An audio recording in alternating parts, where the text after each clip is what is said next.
Angela!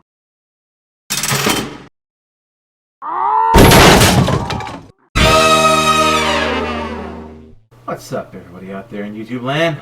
Wrath2501 here. Okay, guys, this is interesting, alright? So, we've got another Batman contingency plan, but this one is from somebody called Simple Comic Bro, alright? I think I have done their stuff before, alright? But this one's actually pretty long.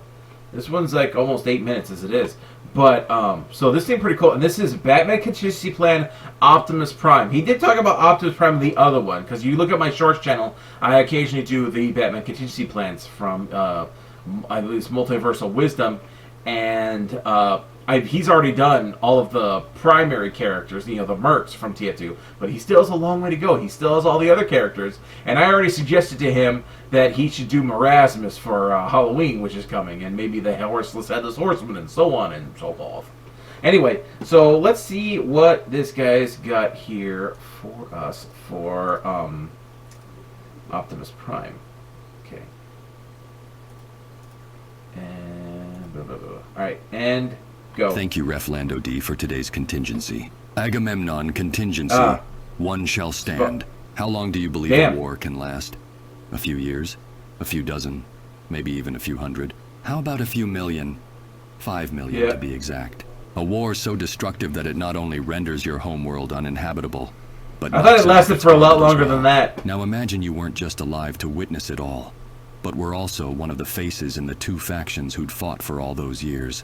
This was the life of Orion Pax, an Autobot who would eventually be granted the matrix of leadership and the rank of Prime.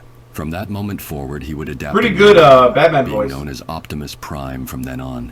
As a being made of machinery, Optimus Prime... Quick fun fact, Optimus has 7 letters in it, therefore Optimus is Prime. Along with most Cybertronians, are incredibly durable, capable of having chunks of their body ripped off, such as a time where Optimus had half of his face removed in a fight against Megatron, and in some cases a strong enough Cybertronian can survive being cut in half. That said, not every Cybertronian has this level of durability, as feats like this is typically reserved for exceptionally powerful members. Named this is characters. due to the material that makes up their bodies, a living metal that goes by many names. For this contingency, I'll refer to it as transformium. Similar to organic material, transformium acts as a layer of skin for a transformer. It is also capable it also makes up their organs, so long as there is a source of energy to draw from. For example, the Autobot known as Bumblebee once sustained lethal damage to his torso, the lights of his eyes fading during his final moments. Fortunately for him, however, his body would fall into a pool of energon, a material that acts as a life source for Cybertronians. He was only submerged for a short time, and yet this was more than enough to bring him back from the brink of death. It had also managed to repair his voice box, something that had been destroyed long before this during a different altercation. But healing isn't all it is capable of, as the living metal can also alter its form depending on how much energy a transformer has within their body.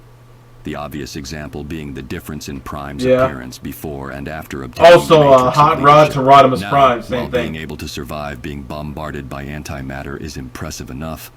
Optimus Prime is more than just a punching bag. Despite his size of close to 30 feet and weighing several tons, Optimus Prime is an agile fighter, and a quick one at that. Add that with a wide range of combat experience built over millions of years, it's no surprise he's managed to survive for so long. Because of this, he's managed to trade blows with Megatron, the leader of the Decepticons. It should be noted that he's actually the only person that Megatron considers a worthy opponent. Himself through an outstanding record in gladiatorial combat. That said, hand-to-hand combat can't solve every confrontation.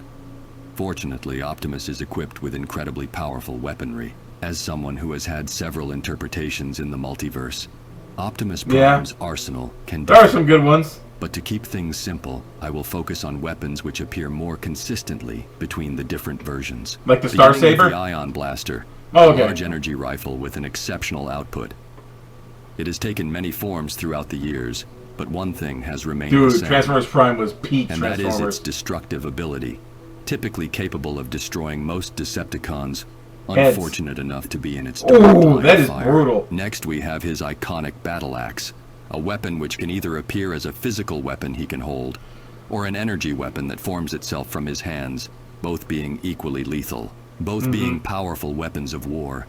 They are what one would expect upon seeing them for the first time. But there is one more weapon Optimus carries on him at all times, but it had only been used for the more dire of situations. The Matrix. And that weapon is the matrix of leadership itself. Not so much as a weapon. I know what the matrix of leadership is, so I will summarize it to the best of my ability. An artifact of great power.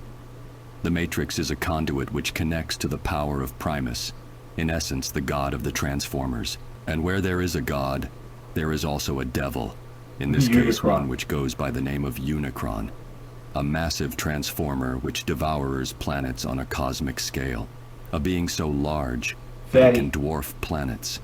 And yet, when the power of the Matrix was unleashed from within him, Unicron was unable to withstand it, his body destroyed.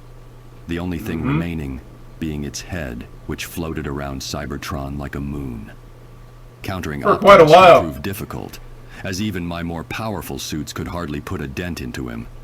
And as of now, I lack the resources to obtain the transformium needed to make a mech of equal caliber. That said, there are other means of subduing Optimus which are well within my abilities. The first being a weakness that Transformers seem to share through different iterations. That being a vulnerability to sub-zero temperatures. Their own metal bodies seeming unable to withstand their own internal temperature. Transformers whose core temperature has dropped too low will effectively shut down. One such method to exploit this would be to force him into an Arctic region, though it would take hours for his temperature to fall low enough. True. And I am unsure if this would be effective should he be in constant battle during that time. Fortunately for me, I have dealt with enough cold-blooded heroes and villains to recreate their weaponry. Secondarily, I could also take advantage of a resource that Transformers need to sustain themselves. A material known as Energon. Transformers need to replenish it within themselves in order to continue functioning. In one universe, there existed an artifact that could drain the Energon from a Transformer's body. That would kill him, dude. If I could recreate this effect, I could depower Optimus enough to harmlessly capture him. Finally, I have a countermeasure I will only use should all else fail. Something very effective against Transformers, but also horrifying. A parasite that knows nothing else but eating and reproducing. Scraplets. Scraplets are without a doubt one of the most dangerous things I've ever discovered in our modern world. They would be very dangerous to the modern day, civilization back to the Dark Ages. Yeah, because they eat metal. What would happen should that civilization also be made of metal? I currently have one in my possession. He has one? Kept at a constant sub-zero temperature to ensure it remains inactive. Should all else fail, I will have cyborg boom tube Optimus and the Scraplet to a pre-selected planet.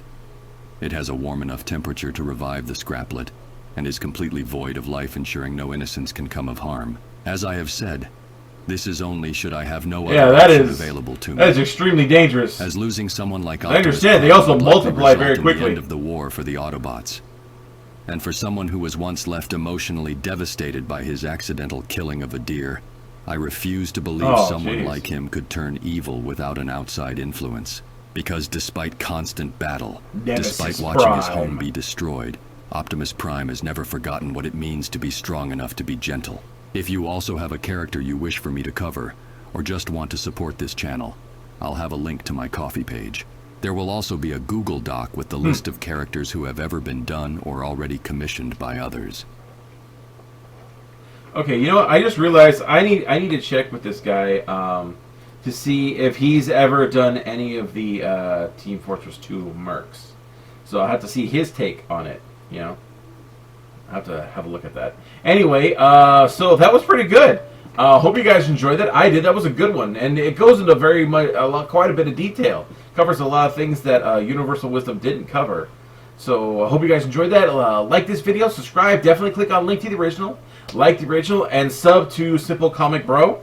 We gotta help him boost up his subs, guys. He's got almost 13K subs. He's got 12.9K. So come on, let's see if we can pump him up to 20, maybe even 30,000. You know, let's help him out. Anyway, I'll see you guys next time. Tune in every day for new content. Bye-bye.